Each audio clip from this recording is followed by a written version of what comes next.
J'étais de ceux qui ont demandé l'extension de la procédure des États généraux à l'ensemble des collectivités lorsque le gouvernement central a décidé de créer cette procédure. Et je pense qu'elle est absolument indispensable.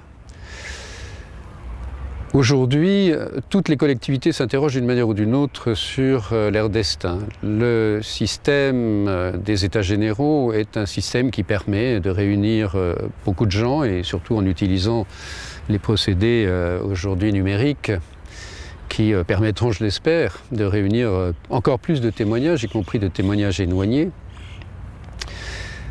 Ces États généraux, donc, devraient permettre d'éclairer l'avenir. Et pour éclairer l'avenir, il n'y a rien de mieux que de consulter les gens.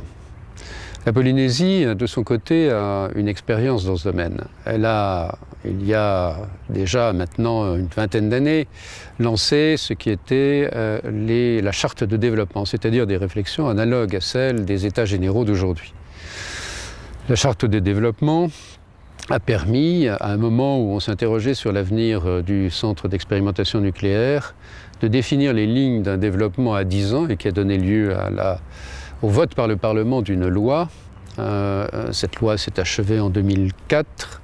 Sur 10 ans, il y avait quelque chose d'assez clair comme cheminement à suivre par la Polynésie. Ce qu'il y avait de particulier dans l'exercice que nous avions fait, et ce qui est proposé aujourd'hui encore, c'est que c'est un exercice qui n'est pas seulement fait à l'intérieur, c'est un exercice qui est également fait avec l'État. Et il est évident que la Polynésie, comme les autres collectivités, parties de la République française, ont besoin de l'État, voire de l'Europe.